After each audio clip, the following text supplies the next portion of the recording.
full morning and a full room in Riga. We're ready to get to a meaty discussion here. It's discussion and question that we've been thinking about yesterday, today, and here for years.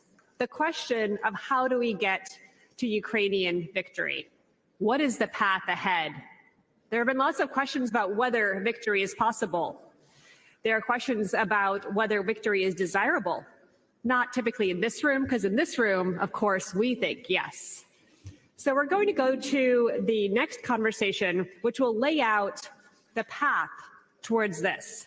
And we're going to take those steps, and we're going to take these ideas, and we're going to try to apply them, not only in this room, but when we all go home to the various rooms and the various tables, we can try to convince each other of the step forward. With that, I'm going to turn it off to, in some ways, a visionary of foresight in the field of what should be done in Europe, General Ben Hodges, the former commanding general of the U.S. Army Europe. So, General, please. Okay, well, we can get started now because Professor Julian Lindley French has arrived, and now we're ready to go.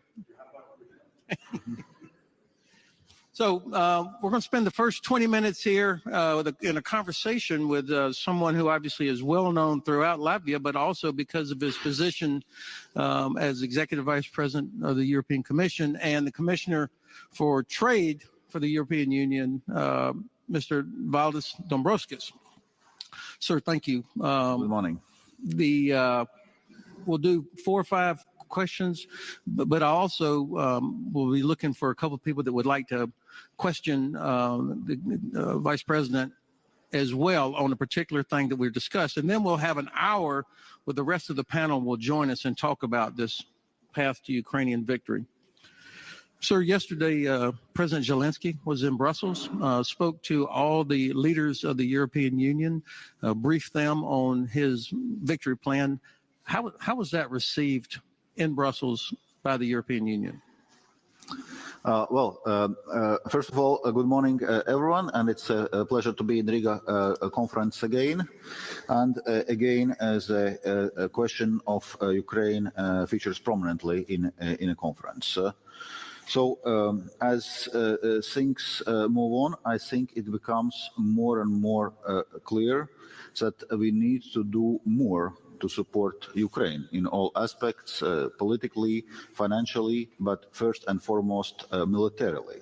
Because also, if we discuss on President Zelensky's peace plan, or if we now discuss on President Zelensky's victory plan as it was now presented, it in any case depends on the support which we are providing. Therefore, on one hand, obviously it's important to draw the plans, how we bring the war to the conclusion, how the just peace for Ukraine should look like. But we will not get there if we will not do what we need to do right now in terms of all kind of support. On financial support, I would say we are getting on track right now. We are implementing the G7 support package of 50 billion euros financing, which is then actually financed by the accelerating the revenue flows from immobilized Russian sovereign assets. And the EU is ready to provide bulk of this financing. So we have proposed a macro-financial assistance program of up to 35 billion euros. Out of 45 billion euros, which is roughly approximately the $50 billion, which is the agreement. Of course, we hope also for meaningful US contribution in this package. But what is even more urgent is to step up military supplies. Would you say that I wouldn't ask you to name names, but was there a sort of a unanimous support among the 27 heads of state, or is there significant divisions inside the union about how to proceed? Well, as you know, there is a strong overall support from the EU on Ukraine. It has been confirmed in also numerous Council conclusions and on numerous steps which we have done, because EU is the largest financial supporter for Ukraine. So far, we have provided support around 120 billion euros.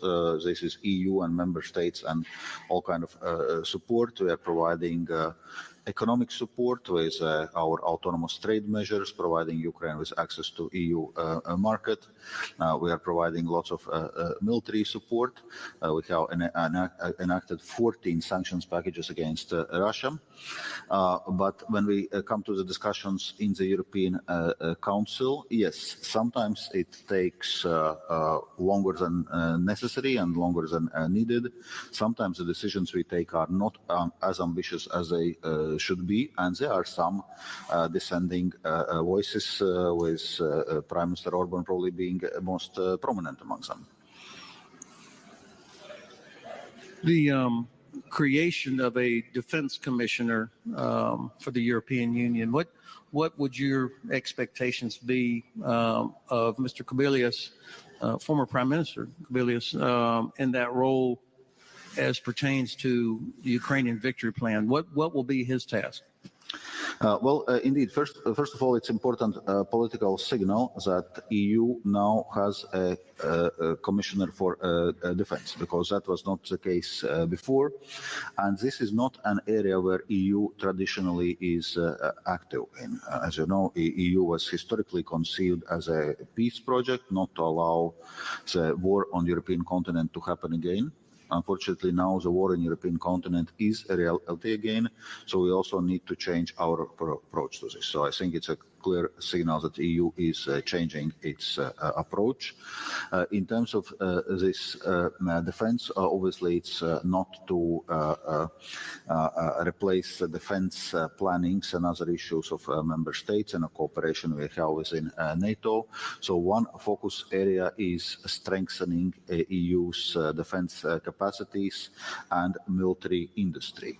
And there's lots of things which need to be done, because we are seeing very clearly that Russia is ramping up its military industry, and all indications show that they are preparing for a long war.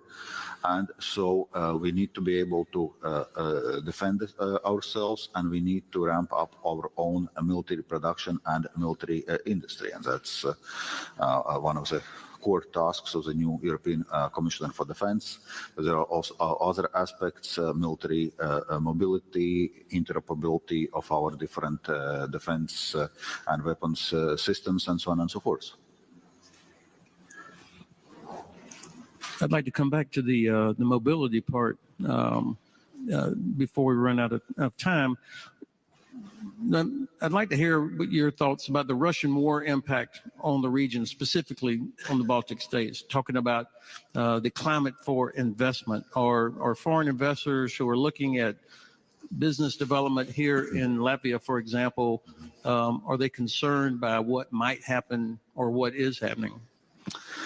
Well, indeed, that's also a concern economically, because we see that indeed the economic impact of Russia's aggression against Ukraine is unevenly geographically distributed across the EU, and countries in the East, and especially Baltic countries, seeing most of this negative impact. Obviously, being next to the aggressor country, Russia, has effects on investor confidence, on investment flows, correspondingly also on the levels of economic growth. So it's a large economic concern for us.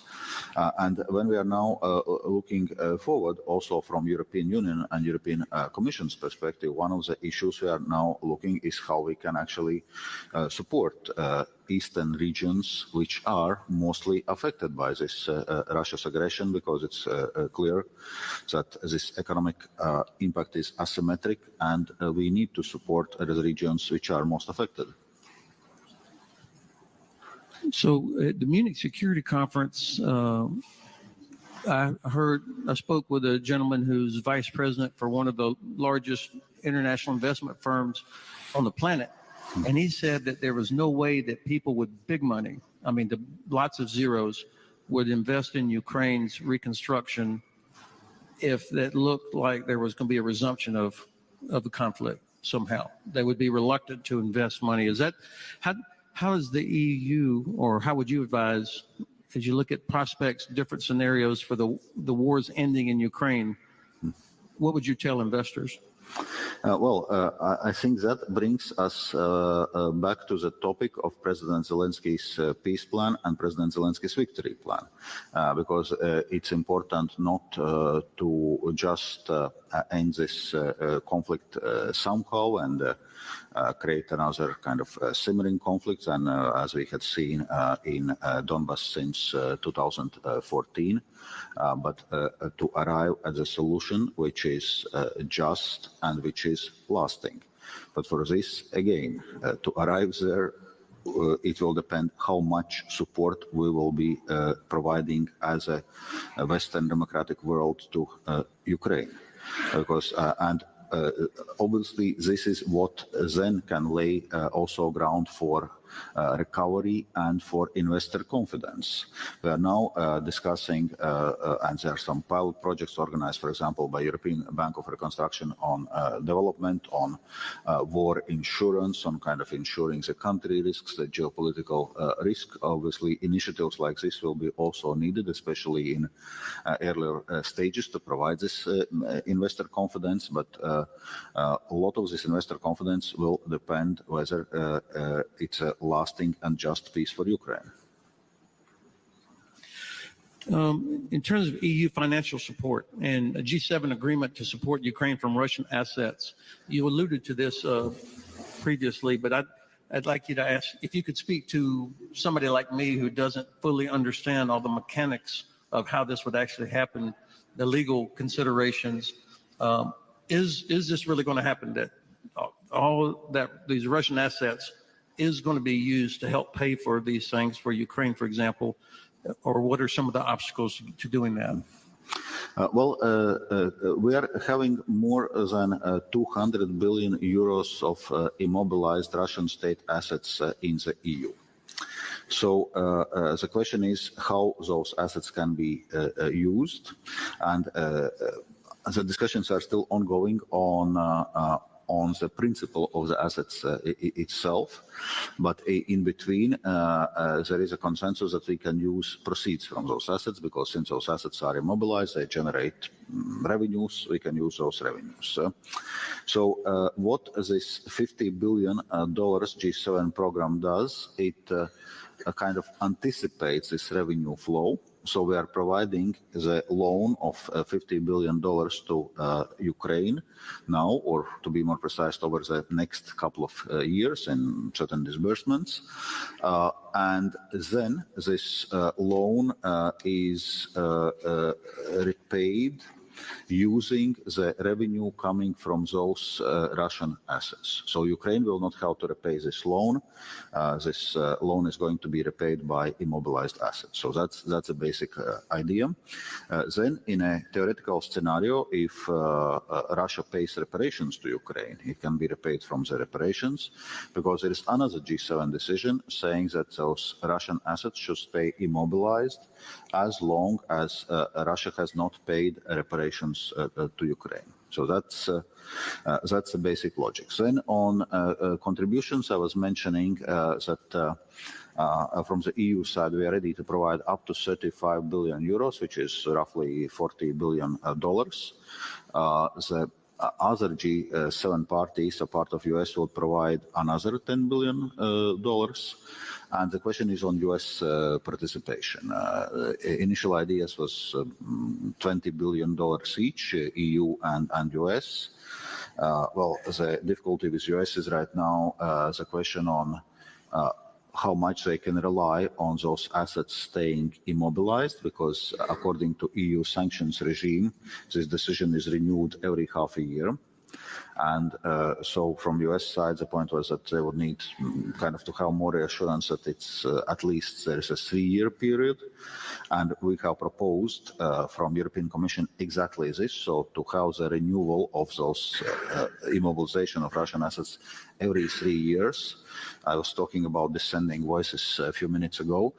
Unfortunately, so far there is no unanimous support to this proposal, with Hungary objecting it.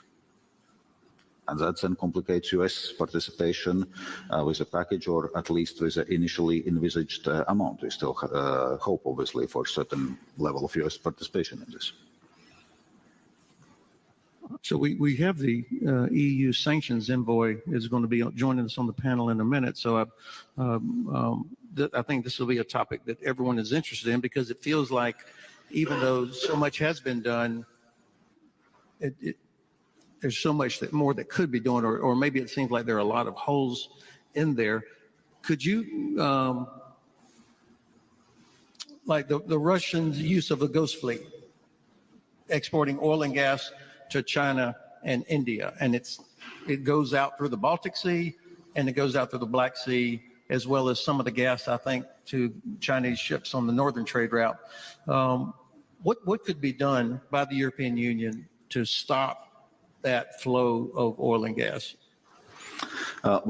First of all, it's clear that export of oil and export of hydrocarbons in general, it's the largest revenue source of Russia. So it's important that we are stopping this flow, specifically on oil. There is a G7 agreement on $60 per barrel price cap. So any Russian exports have to respect this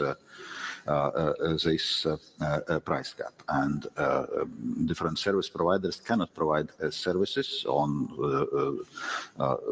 delivering, ensuring whatever this oil if it's not respecting the price cap, and that's indeed leads us to the question of this ghost fleet, which has emerged also with some kind of questionable insurances, where no one knows what those insurances are actually really worth. And as in general with those sanctions against Russia, as we are enacting new sanctions, Russia is seeking ways to circumvent those sanctions, and we constantly need to adjust our approach, and we constantly need to be very vigilant on enforcement, including working with various third countries. And that's exactly why we have dedicated sanctions envoy, whose full-time job is to do exactly this work, and do it together with US, UK, and other partners. And now we're looking also, in a sense, what are the ways of stopping also this ghost fleet. Some jurisdictions are taking certain actions. We're also taking certain measures against specific ships and so forth. I think Mr. Sullivan will be able to talk more in detail on all this enforcement action. But it's clear, as we are devising sanctions, Russia is seeking ways to bypass those sanctions, and this ghost fleet is just one of the manifestations on how it's being done. So then we need to see how we are stopping those different bypassing avenues. So my last question for this part is about Ukraine's integration into the single market and its accession into the union. What's the path now? What is there something else that Ukraine has to do, or is this up to the political will of the members? What is the way ahead for them? EU accession is actually long and complex process. So political decisions have been taken. Ukraine has been granted candidate country status. It has been decided to open accession negotiations with Ukraine, but those accession negotiations means that you are opening different chapters of those negotiations across different policy areas. negotiating, checking that Ukraine's legislation and everything is aligned with the EU requirements, closing those chapters, opening new ones, and so it goes on. So it's a very complex process which has already started. And also, when we talk, I was talking about this $50 billion G7 financing package. We already have also a medium-term support package from the EU, which is 50 billion euros, so-called Ukraine facility. And for Ukraine facility, the conditions for Ukraine to receive this money are also closely aligned with the requirements which are needed for Ukraine to integrate into the European Union. And there are other initiatives, like we have launched, for example, a priority action plan for Ukraine's integration into EU single market under our deep and comprehensive free trade area. There are other concrete steps we are taking. So this work is ongoing, but I would say that's a long and serious work which requires patience and determination. Okay, I feel more confident about each of these topics after having listened to you. I can take one question and then we'll go into the, bring the rest of the panel up. Yes, sir. Yeah, thank you. Regarding our preparations and military industry, what is the status quo at this moment as far as the banking sector? Because it was all the time difficulty for military industry to receive fundings, to work with finance institutions, including Latvia, but in whole Europe. If we do not solve this issue, it will be very difficult to have a green corridor for military industry. So what is status quo at this moment? Thank you. Yeah, this question of access to funding is intensively discussed right now, because fundamentally there is nothing which is preventing access to funding for military industry. Of course, there are questions whether it counts, for example, to green goals. And there may be some question marks what a green tank, for example, would mean. But then we must understand that this is a political priority of the European Union, of EU at this moment. And not everything which banks are financing has to be green. There are also other priorities, other issues which banks are financing. So this is something which we are dealing with, not only concerning the private sector, but also concerning the European financial institutions like European Investment Bank, which is also taking certain steps, for example, broadening its definition, what constitutes dual-use items, so that they can be financed from EIB, and taking other similar initiatives. So it's, and also we have public funding programs, like we have set up this European Defense Fund, and it's going to be significantly enlarged also in the next financial framework. So it's clear, if it's a priority, funding must follow, and we're talking here about both private funding, funding for European financial institutions, and also public funding, both at EU and national level.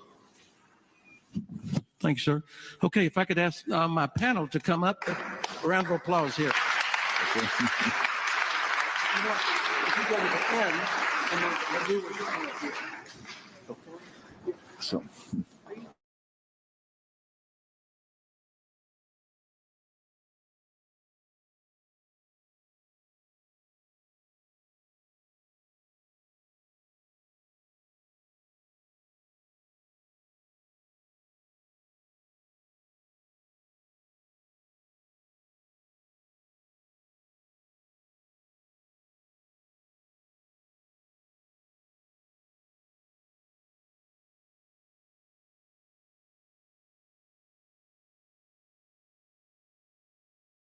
Get right to it. Mr. David O'Sullivan, the EU sanctions envoy.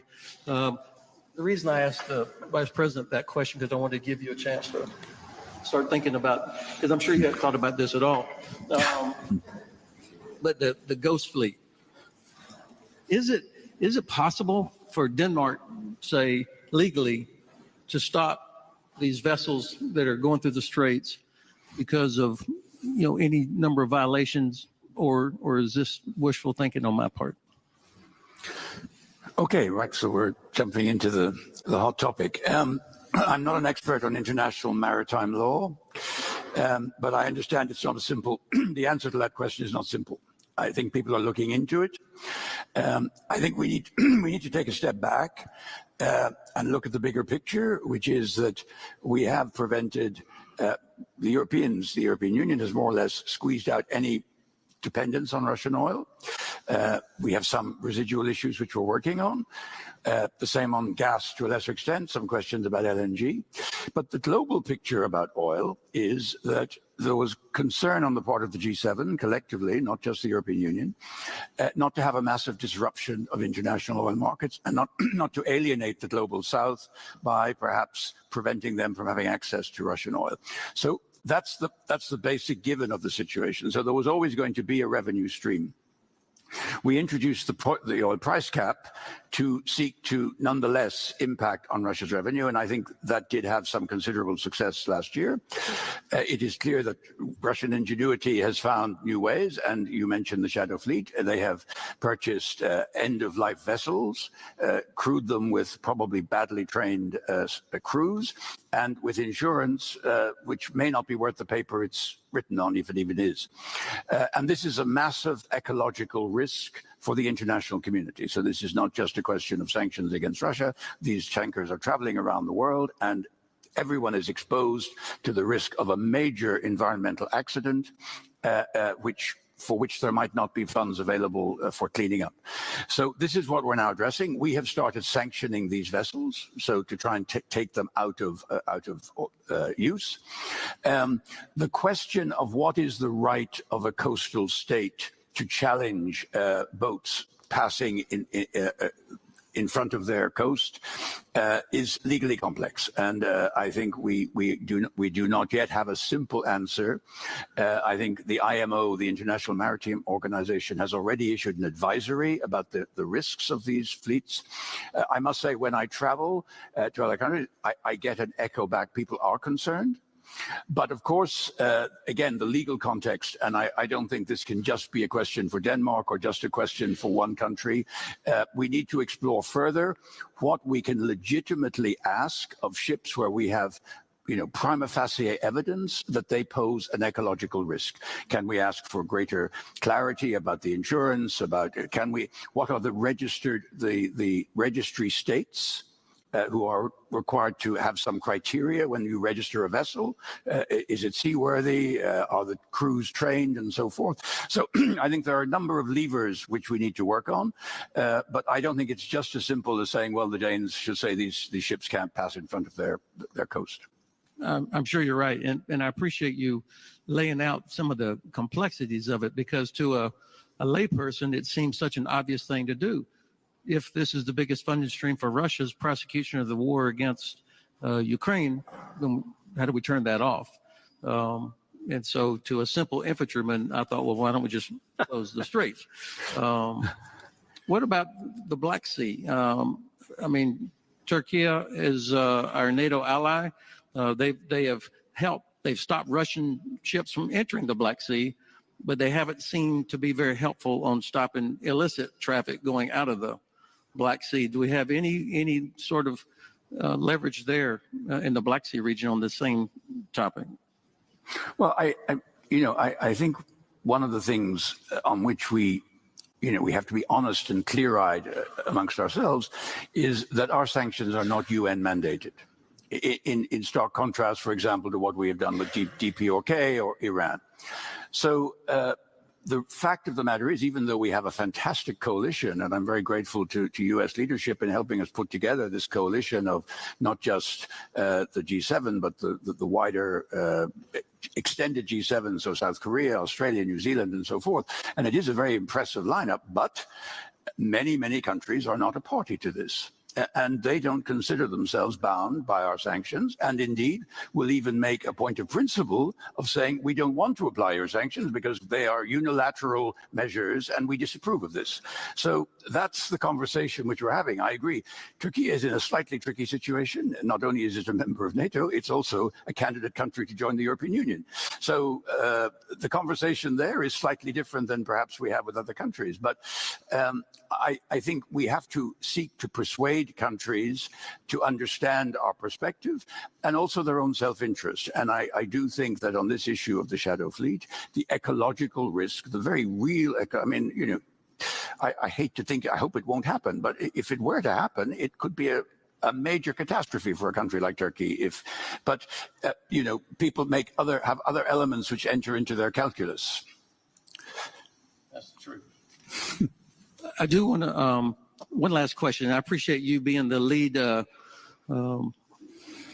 question panelist for me on this.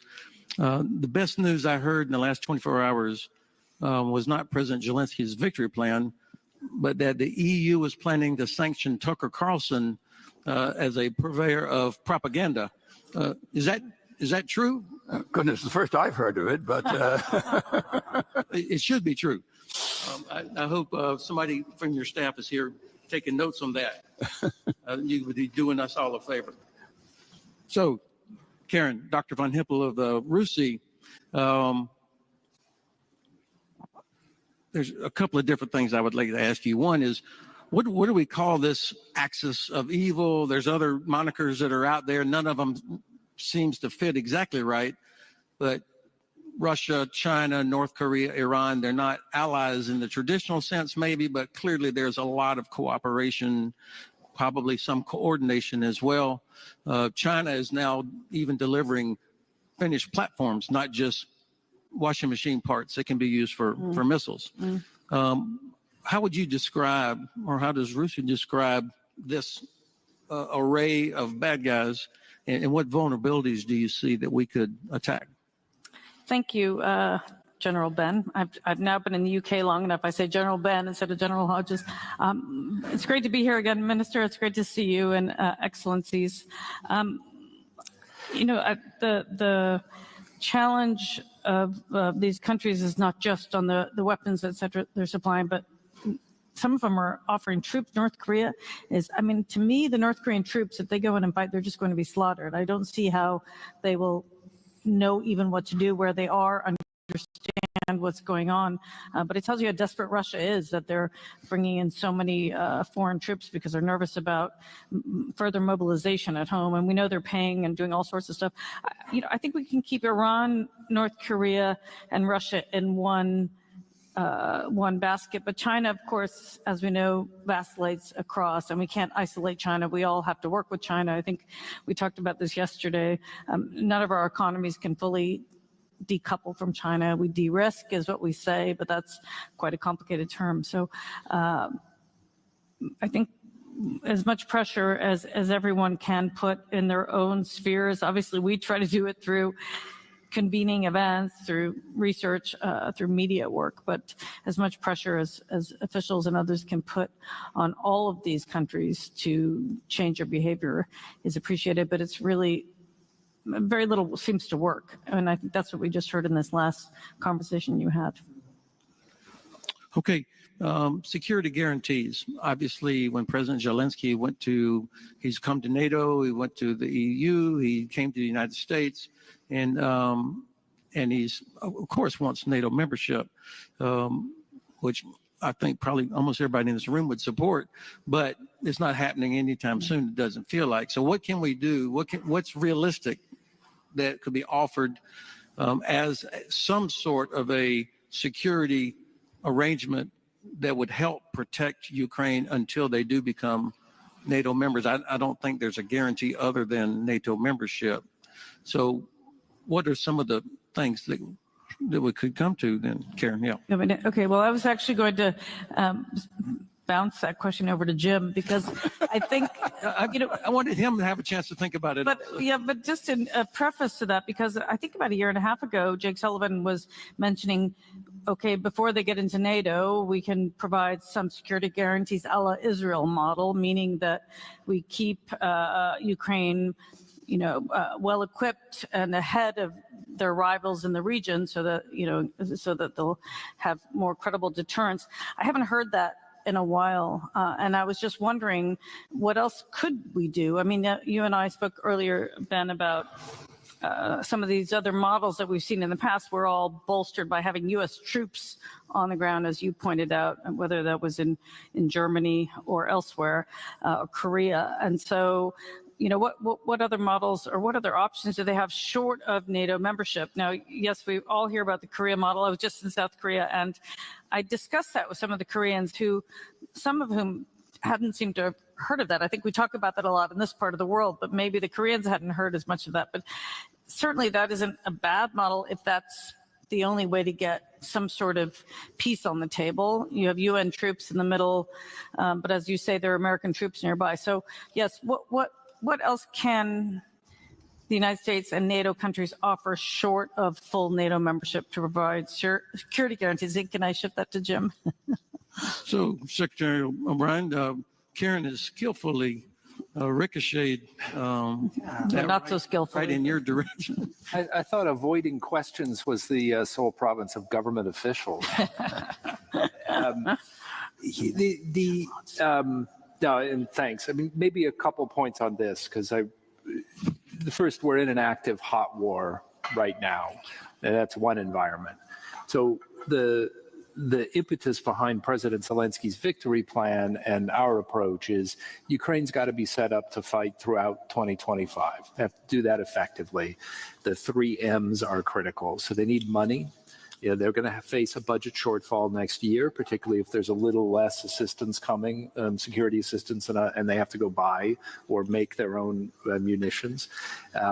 And that, however much that is, $20 billion, a little bit more, depends on their tax revenue. So they need to have the money. Here, the EU's taken the lead by already creating a facility that will provide $35 billion, and it could go up to 40 or 45. There's the proposal as well that we do $50 billion in a loan facility based on the immobilized Russian sovereign assets.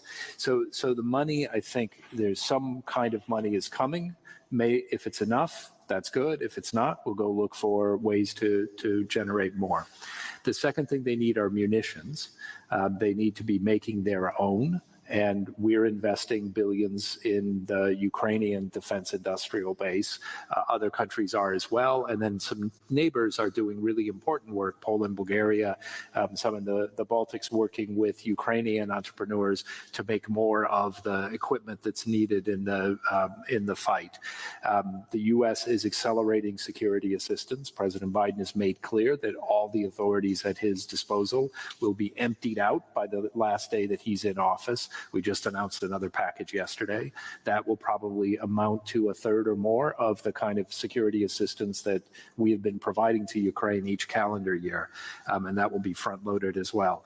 So that's a piece of munitions. A really important component here, though, is helping Ukraine buy what's needed on the open market. That could be components, cotton cellulose, gunpowder, other things, but it can also be actual access to made munitions, especially those that use the old Soviet grade things that you spent your career preparing to knock out. The Czech initiative here is very important, and I really appreciate how strongly Latvia and the Baltic countries have supported that initiative. It's produced a couple of $2 billion already in munitions for Ukraine, and I think is set to repeat that next year if we can get the contributions together. So money, munitions, and then they need mobilization. It's really important that Ukraine be able to put more trained troops and especially units out on the front lines to prevent Putin from moving in the way that he has, just essentially gnawing his way across Donetsk. Some say, trying to go to Odessa. For that to happen, we'll need the international coalition to work together with Ukraine and make sure that these additional troops are fully trained and equipped and able to be put to best use in Donetsk and up in Kursk as well. So that'll be a major factor coming out of the defense ministerial this week and the next meeting of the Ukraine Defense Contact Group that Secretary Austin has chaired so ably. We'll be working on that over the next months. So with Ukraine able to fight through 2025, then what we have to see is what we can all do collectively to change Russia's calculation. You know, in a way, when we talk about the struggle of changing Russia's calculation, I mean, one way of looking at it is that we've said to Russia, you can continue to sell your commodities globally. We're going to make it more difficult for you to buy things, so they've got more money at home. And really what we are trying to do with the sanctions is try to prevent them from shifting just a few % of their GDP from constructive civilian uses to rehabilitating old Soviet-era equipment and putting that on the battlefield. And that's obviously a really difficult thing to do, but the lines begin to cross now, or maybe not quite now, but you can see this starting to change. So Russia's spent down its rainy day fund. It kind of started the war with $650 billion in kind of saved up cash that it could put to whatever use it wanted. I don't know how low that is at this point, but it's probably somewhere around 100 billion, give or take. That's because we've immobilized 300 billion of that money, but Putin is spending between 50 and 100 billion to beef up the defense industrial base. And a lot of that is not new advanced equipment. That's rehabilitating 30, 40-year-old equipment and making kind of the basics of putting troops on the front line. It's going to be difficult to continue that, particularly if we make clear that a lot of that money's not coming back. And I think here the G7's been very strong, but as well we can begin to get at the sources of their revenue. And I think you touched on an important one. 30% of their tax revenue is oil. We have allowed them to sell their oil. I think we're coming onto a new phase of the global oil market where, and Russia's adventurism by using these dangerous ships to send oil around globally. All of that are things we can do to start to affect his calculation. This will be on the edges. The biggest thing will be what Ukraine can do to indicate that there's nothing but more pain to come. Now, if we get to a place where it looks like we're going to have a pause in the fighting, it's really important we be able to enforce the ceasefire.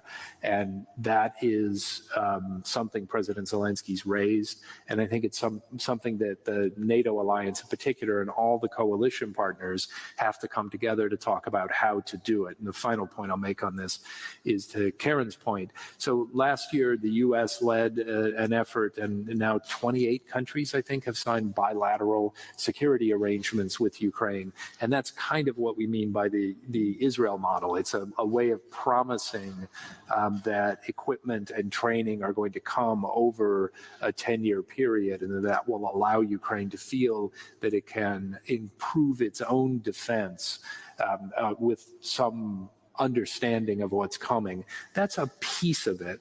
Obviously, any kind of ceasefire enforcement is going to include political, economic, and other military tools, as well as some way of making sure that there aren't encroachments as well. Thank you. So let me pick up the thread on that Israeli model.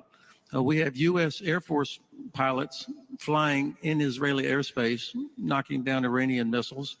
We have U.S. Navy and Royal Navy shooting down Houthi missiles in the Red Sea that are going against commercial shipping. Why are we not willing to do that in Ukraine, to at least be actively involved to shoot down missiles, not talking about Russian aircraft, but missiles that are headed towards civilian targets? Yeah, I mean, this is obviously a big question about how directly the NATO forces would be involved in the conflict. We've made absolutely clear that we'll defend the territory that's covered by Article 5. We've had these occasional incursions like with the drone in Latvia, some in Romania. That's a matter for NATO to talk about the right way that we protect against that. the decision ultimately of whether and how we'll be more involved in the fighting over Ukraine is a big one. That's for the leaders to take. I think it's a reason that President Biden was hoping to get the UDCG together, not to address just that question, but for all the leaders to look at each other in a room and say, are we at a pivotal moment in this conflict, and what are the steps that we'll take going forward? So I think that it's a provocative single question, but it's part of a wider discussion of how committed we are to Ukraine's victory in this war, and what are all the steps that we have to make to achieve that. Okay, thanks. And I guess that is the bigger question: how committed are we? And that's, of course, that's the sort of the topic of the panel. Let me do this. We have about another 30 minutes. I'd like to make sure that all the brain power in this room gets employed as well. So let me take a couple of questions at a time, and then the sir right here, and then the young lady behind you. Thank you. Klaus Wittmann, Potsdam University, former Bundeswehr. Directed to somebody and ask a question. Yes, I'll do all editorial. just wanted to introduce myself. That's always good. Like it's always asked. I would like to ask a question to Mr. Dombrovskis, coming back to General Hodges' first question and your answer. We have to do more militarily. Besides, among weapons, ammunition, air defense, two key decisions are necessary: long-range weapons and allowing Ukraine to use them against targets on Russian soil. Because so much air defense will not be sufficient, we also need to prevent missiles from being shot at Ukraine. And do you have the impression that among other allies or EU members, more support is coming for that, or do many hide behind Chancellor Scholz and President Biden out of escalation fear, which I call self-deterrence? And this young lady right here. She was next. I'm giving up the power here. Only question for Mr. Ryan, continuing what General Valdis mentioned before. We don't protect Ukrainian skies while we are not letting Ukraine use the equipment to shoot on the military bases from where these rockets and missiles are coming. Is there a reason for any talks about possibly changing this policy? Because we have to be, they can't fight. Who's the question directed to? Okay, very good. Okay, so Vice President, you take the first one, and then I think both questions were heading in the same direction. And if we discuss military support, you rightly pointed out some of the things which are needed, which is a long-range weapons, which is indeed a permission to actually use those weapons against targets in Russia where they are needed. And that's really difficult to understand why this permission is not coming and why it's so slow to come. Some countries slowly are deciding. UK is deciding something in that direction. Netherlands has recently announced that they allow to use their F-16s in Russian territory and so on and so forth. But frankly, it should be just a blanket permit so that Ukrainians can take their military decisions and defend them in the most effective way necessary. So, and also in terms of weapon supplies, obviously much more is needed. Also more air defenses are needed and just more steady supplies of all kind of weaponry and ammunition is needed, and that's what we need to do as a collective West. From the EU side, we came with this initiative of providing 1 million shells to Ukraine and ramping up our shell production capacity. By now, it has reached this 1 million per year, and in parallel, there was, it was already mentioned, important Czech initiative on, in a sense, gathering those ammunitions where they can be gathered and sending them to Ukraine. So it's actually Ukraine needs all kind of supplies, also from relatively basic supplies like ammunition to long-range weapons and permission to use them, and it is indeed our responsibility as a collective West to provide it. So President Zelensky's been developing his victory plan. He's presented it now to his own people 2 days ago, to the EU Council and the NATO defense ministers yesterday. And I think what you'll see going forward are a few weeks of intense conversation about exactly how something like that might be implemented. Because when we talk about, and it's always hard to talk about specific weapon systems, especially as a civilian, with General Ben sitting right here next to me. You're doing okay so far. There's a real discussion about how much does Ukraine need to shore up the front lines in Donetsk particularly, but also Kursk, as opposed to the wider strategic environment with Russia. And so looking at the way that Ukraine already can use its weapons and has had some extraordinarily successful strikes. So it has used its own drones to take out, I think, several months worth of Russian ammunition. Whether that can be replicated is a question, but also is it possible to use the mix of longer range weapons as well effectively, because these things have a limited range. Not all the targets are within that range, and there are other targets. Ukraine has had a very successful effort to reduce Russia's ability to use Crimea as a firing platform, and has pushed back many of these weapon systems far away, so they're much less effective than they would have been. The war that we would be seeing if Russia was able to fire with a 2 or 3 minute warning period from Crimea is very different from the one that we are seeing. Ukraine used its own weapons to push the Russian naval forces back very far away. Again, it would be a fundamentally different war without it. So with all those things happening, I think we're trying to decide the best use of the weapon systems that are available and provide those in the way that will help Ukraine win. Okay, next is Edward Lucas, and then the gentleman in the back there.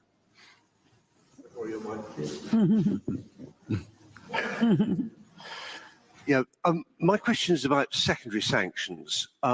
If you have sanctioned Tucker Carlson, that's great. But we've barely scratched the surface of the bankers, lawyers, accountants, propagandists, and the whole enabling class who allow Russia to bust sanctions through trade with third countries. So why don't we start putting these people on visa blacklists, or even just say that they're not eligible for visa-free travel to the United States. If they want to come to the United States, they have to apply, have an interview, maybe answer some questions at the interview. It's an enormous lump of soft power for the Schengen visas, US visas, and British visas. And we can apply this to other countries' enablers and make life difficult and change their risk calculus, and maybe ultimately get them to dump their clients. That's for Mr. O'Sullivan. That's for Vice Dombrovskis. Yeah. Okay, and then sir. Yep. Yes. Hello. I'm Charlotte Peterson. I'm sorry. Oh, sorry. Behind you. Sorry. I'll get you in the next round. The gentleman Okay. behind you.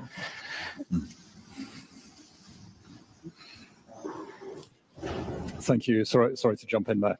My name is John Luff from Chatham House. I have a question to James O'Brien. You use these words, ceasefire, pause in the fighting, as if it's something inevitable. What makes you think this is possible? For those of us who study Russia, it really does look as though the Russians are in a position to carry on this war at current levels for probably some years if they need to. And we have missed the opportunity to put them under pressure. That we had a fantastic opportunity at the end of 2022. We kind of let it slip through our hands. Who is this to? James O'Brien. Okay. Yeah. What makes you think it is possible to persuade Putin that it's not in his interest to continue fighting? Because it seems to me at the moment he believes he's winning. He has us and the Ukrainians on the back foot. He's destroyed 50% of Ukraine's peak generation capacity. How does this work? Good question. So the first one was to Vice President and to Mr. O'Sullivan, and then the second one to Secretary. First of all, on people enabling sanctions circumvention. Indeed, that's something which we can do, and already now there is a responsibility actually for knowingly engaging in sanction circumvention. It concerns European companies, which does so because we talk lots about sanction circumvention and third countries, but we must remember that fight against sanction circumvention starts at home, because what we are really after is Western components which end up in Ukrainian battlefields. And unfortunately, there are too many of them ending up there, actually on different kind of dual use of battlefield items. We see that some 70% are coming from G7 or G7 companies or their subsidiaries in third countries, probably not directly, but via, again, some kind of supply chains via China or else. So there's lots of work to do, and there are possibilities to foresee liability for people who are knowingly engaging in sanction circumvention, who are enabling or facilitating sanction circumvention, and we need to use those tools. Actually, just last month, I was organizing a roundtable in Brussels with CEOs of different EU technology and other companies to discuss exactly this, so how we are preventing all those things from happening. No, obviously, I agree completely with what the Vice President has said. I mean, the European Union does not do secondary sanctions. I think this is an important point of principle. I've spent much of my life fighting the effects of US secondary sanctions. Some of our companies bear the scars of those sanctions down the years. I must say, now in this job, I kind of have a slightly different perspective. I can maybe see the advantages, but I don't think we're ready to go there, to be very frank. As a matter of principle, I think our member states are not willing to actively pursue what would be called secondary sanctions. But that does not mean that we don't act. As the Vice President has said, we have listed companies, we've listed Chinese companies, we've listed Iranian companies, we have listed companies in Kazakhstan, in Turkey. So, I mean, we are actively seeking out the channels of sanction circumvention, and where we have clear evidence that companies or individuals involved, we are prepared to act against them. The legal fine point is we want to have a European nexus. There must be a connection, a direct connection to, for example, transshipment of sanctioned European products, for example. So that is the sort of line we don't want to cross, of doing something where there is no clear nexus, but where there is. We have done a lot of this. We've been sanctioning now these vessels from the Shadow Fleet, 27 of them in the last package. So I think we are actively willing to do that where we have the evidence, and we can show that these are bad actors. Two things. I mean, one on the enablers question. I think an important purpose of the sanctions is that we are hardening our own societies. So separating from the Russian power establishment, whether it's Rosatom or Rosneft and Gazprom or the electricity grid, all of these are great steps, but as well the kind of service industry connections that have facilitated the flow of this money that infects our societies is a really important step. David's listed some things, we've done other things. We have some constraints around propagandists that are a separate category, but trying to improve the way our societies deal with these issues is a really important piece of this battle. On the question about ceasefire, I mean, just a clarification, and then I think a point that we should all deal with. So I thought I was asked a question about what happens if there's a ceasefire. So maybe a little bit of the lack of a subjunctive in my answer was reflecting that. Now, could we create conditions for a ceasefire to exist? If we don't try, we're never going to get there. And I think I share your overall analysis of the situation here, but I do see certain vulnerabilities in the Russian side, particularly around its ability to continue supplying ammunition and troops in a way that will allow it to continue what it is doing. And that's where I think the combination of the right choices for use of weaponry by Ukraine, along with certain sanctions and dealing with some of the third countries that have been supporting Russia, are all elements of trying to change that. Exactly when we've crossed that line, we won't know till we're there, but I think the next several months are an opportunity for us to reaffirm that Ukraine can stay on the battlefield for the next couple of years, rather than waiting on these every other month shipments to see if it can stay. And in the face of that longer term horizon, indicate that the pain will only increase for Russia. Whether that's sufficient is something that only Vladimir Putin will know. At the moment, he knows it. Karen, you wanted to pile onto one of these? Yeah, just to jump in, I mean, I know this isn't a decision up to Jim. It's up to really at the higher levels of heads of state. But it seems to me that the answer to the question about allowing Ukrainians to use these long-range missiles to target where they're coming from inside Russia, why can't all these countries, the Germans, the Brits, the Americans, adopt more of a strategic ambiguity, quietly tell Ukrainians you can do it. We don't need to announce it. They don't need to announce it. They just do it. And we don't need to talk about it, because actually, I think there's full support. Otherwise, it's a war of attrition that the Ukrainians are going to lose, because they can't defend themselves. They can't defend civilian areas. And this is just targeting military bases or the places where these weapons are coming from. So in other words, strategic ambiguity in terms of the response without making it public. Just they do it, and let's see what happens. I think the flip side, I'm not sure how much ambiguity there is when one of these weapon systems shows up somewhere. But in terms of permission, yeah. The issue is also whether the lack of ambiguity gives a certain solidity to the Ukrainian position, right? That the Russians say, okay, now there's a solid backing. And so that's a debate we have to have. Mm. Okay, next round to Foreign Minister Braza, and then that gentleman, and this lady right there. Thank you very much. Actually, my question is both to Valdis Dombrovskis and to Jim O'Brien, to Karin von Hippel, and that is about the EU industry strategy and combining it with the outcomes that we are looking for in NATO defense plans, which is closing capability gaps that have been identified. We know the objective. How do we square that circle? How do we get there? And then Shashank. I tell you what, the lady has the microphone already. Here you go. I promise you, we're not ending until you ask that question. Okay. Thank you, Shashank Joshi, The Economist. Just to the Vice President, I want to ask about EU defence production, since it was raised in the sessions. You talked about the Defence Commissioner, Ben. Can you just confirm when the bloc will meet its declared targets for provision of shells to Ukraine, because that's been long delayed? And also, earlier this year, there was significant concern that a good chunk of EU shell production was going to countries other than Ukraine, not at war, outside the bloc. Can you tell us whether you've made progress as the EU in changing that? Can you confirm that? Thank you.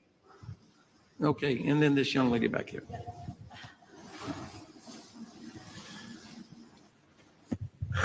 So I'm from Denmark, Danish Foreign Policy Society. And this summer I was I have a summer house just by the big strait.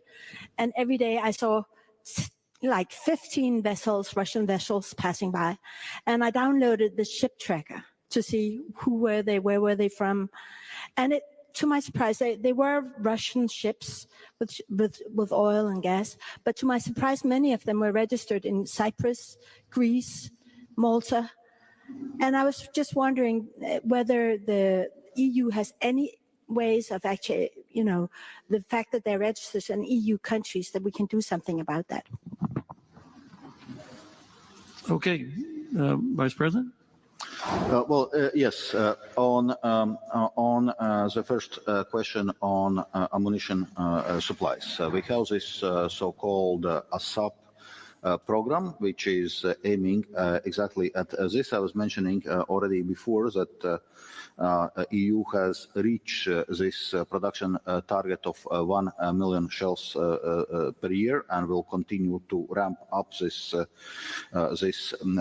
production. And those shells are going to Ukraine. I cannot give you now specific figure how much they are there now, and how much there is through a sub program, because there are two programs. One is a sub program where we're ramping up our own production, and another is this Czech program, which was more like short-term program to gather those shells from wherever we gather and send them to Ukraine. Frankly, I'm not up to the speed with the latest figures, but I would say we're getting there. And obviously there were delays, and that's my point throughout, that actually as a collective West, we should be doing more, and we should be doing faster. Then on the point of ships, of course, I cannot now tell on the specific ships which were passing. So if those are EU registered ships, well, one should assume that they are not engaged in certain illicit activities, because the fact is that sanctions are not covering all goods and services with Russia. So we do not have kind of a blanket trade embargo with Russia. There are still different kind of goods which can flow to and from Russia, which are not covered by a sanctions regime. Then it's still obviously down to the specific countries and down to the specific companies to do their moral judgments, whether it's right what they are doing, but probably it's not illegal what they are doing. Won't say it again. Industry strategy. Yeah, sorry. I responded to the second two questions and forget about first. On industrial strategy, well, that's exactly what is right now being developed. So that's why we have this defense commissioner now. That's why we have set up the European Defense Fund, and to have those important common defense projects, to have interoperability.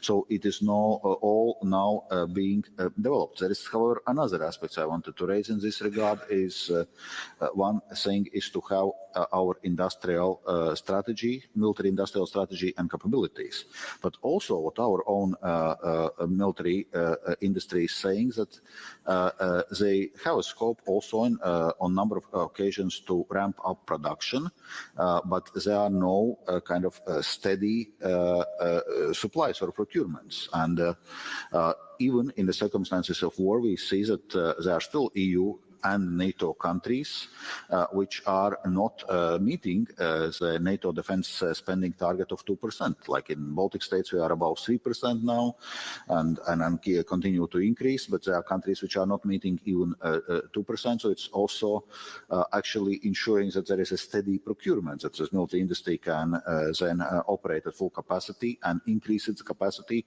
knowing that there's going to be a demand for this. Mr. Secretary, did you want to work our way down? Because all of you, if you want to comment. Okay, I think on the defense production, everybody is investing a great deal more. We have several billion going into Ukraine. We've doubled our own artillery shell production just in the last year, with the help of an investment by a Turkish company, in fact. So it's always an interesting transnational piece. But the important thing is at NATO, there are regional defense plans. Those tell us not just how much to spend, but on what we should be spending it. Those need to be continually revised as we look out ahead. And then I think as the EU takes on more of this role at the European level, we need to be sure that NATO and the EU are able to communicate with each other about what's needed and how to spend the money in a way that frankly has been impossible because of some political constraints in each country. And I think one of our tasks in the next few months is to try to rectify that. Mr. O'Sullivan. No, I just wanted to respond to the Danish lady and compliment what the Vice President said.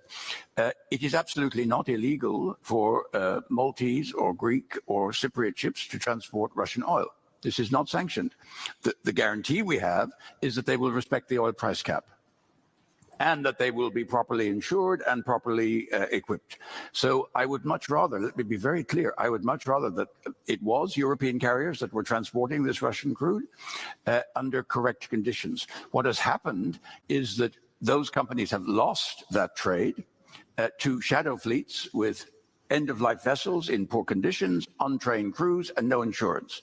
So this is the problem. So it's not and those vessels are flagged not in European flag states, but in other flag states that we all know for flags of facility. So that's the problem we have. I mean, just to be clear, because there is sometimes in the public discourse a sort of, oh, the Greek shippers are still.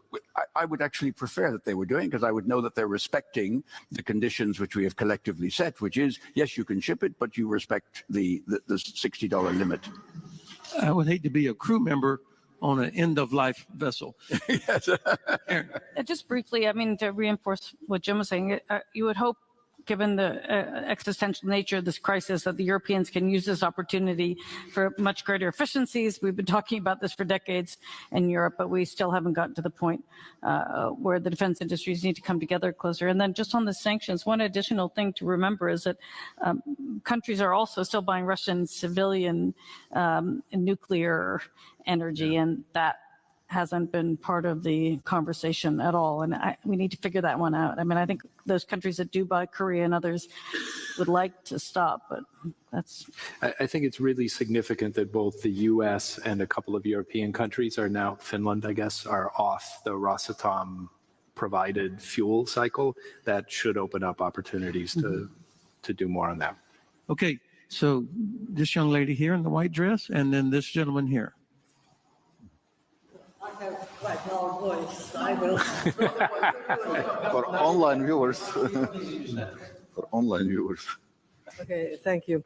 So I will go back again to that shadow fleet because that is very substantial income which Russia is gaining by these shipments.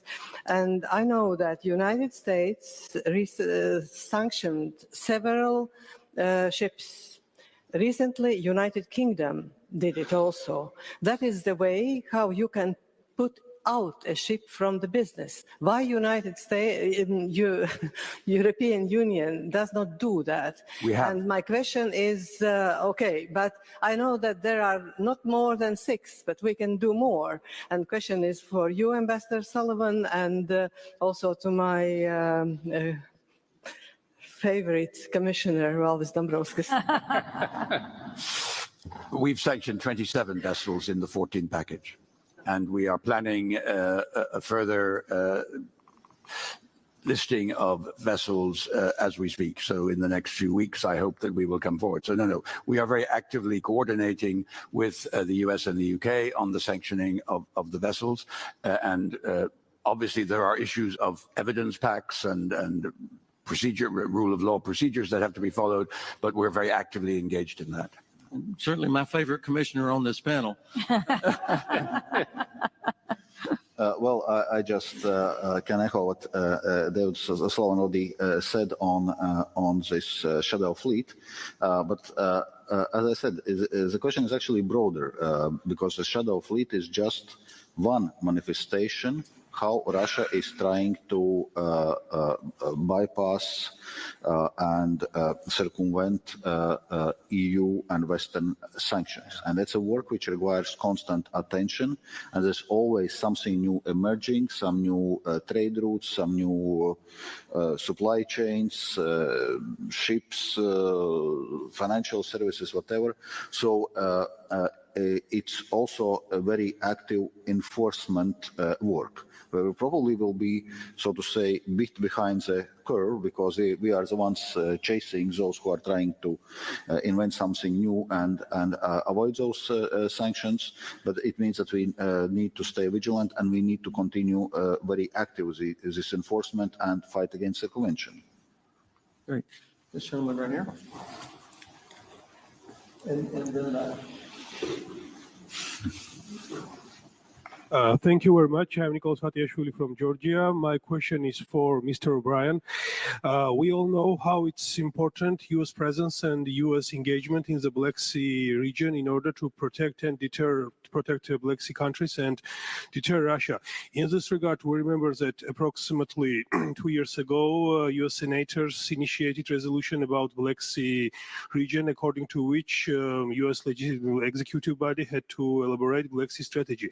So in this regard, but this process was suspended due to elections and so on. So in this regard, is this issue still on the table, and are there any moves regarding this strategy? Thank you. Do you want to take the other question? Or? Yeah, and then there's Ian.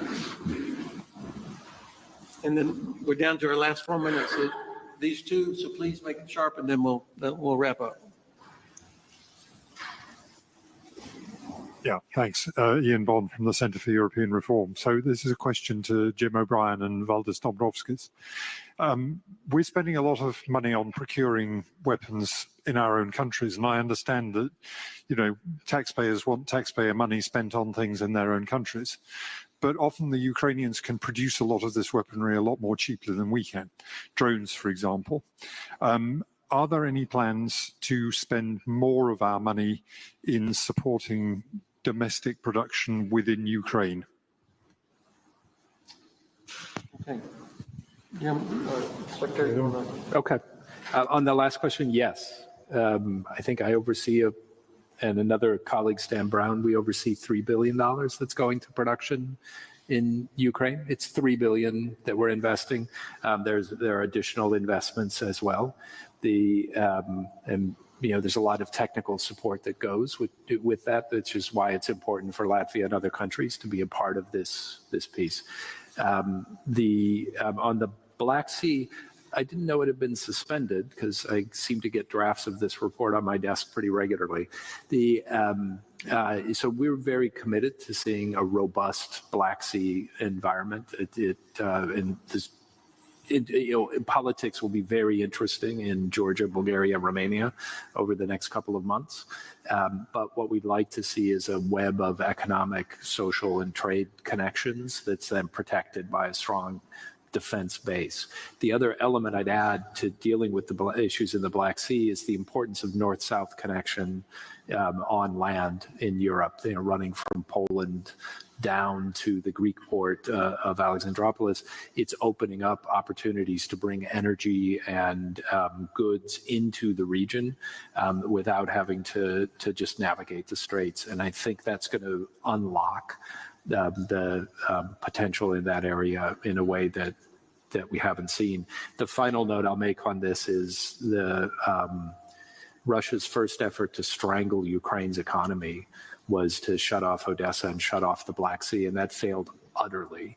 And it failed in large part because of contributions from Romania in particular, but also Bulgaria, Turkey, and Moldova.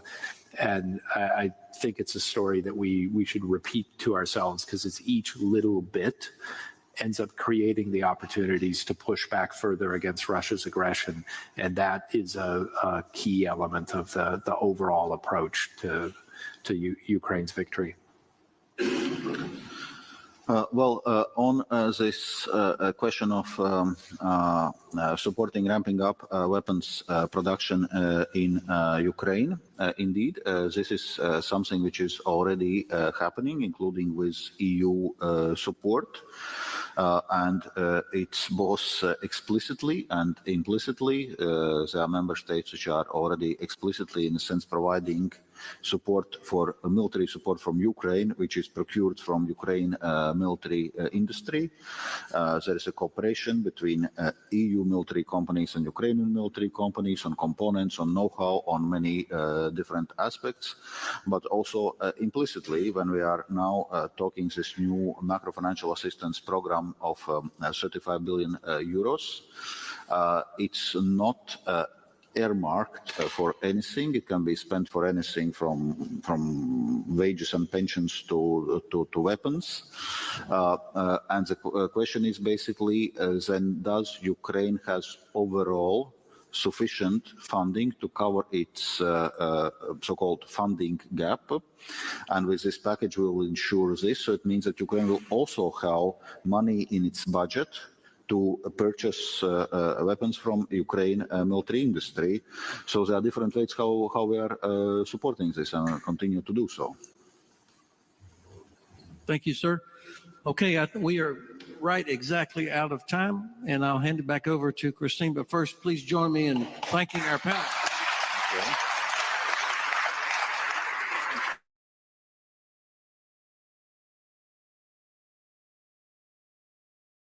I think what we saw here are the common sense questions that you posed and so many in the audience posed as well.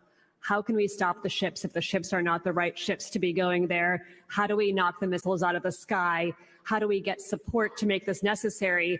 And how will we see more of this under the new commission and in the next year to make sure that Ukraine gets what it needs? That reminder to ask the common sense questions and to have the blunt answers like we saw yesterday from so many of our speakers is why we are here. It's too easy not to talk to each other and to just keep things going the best we can or what we think is the easiest way that we can. And instead, we need to try harder. And thank you for asking the simple questions for which an easy answer is often so hard to achieve. With that, everyone needs coffee. So please, in the basement, again, we have a 20-minute coffee break. Please feel refreshed and we'll come back here for the next session on Russia.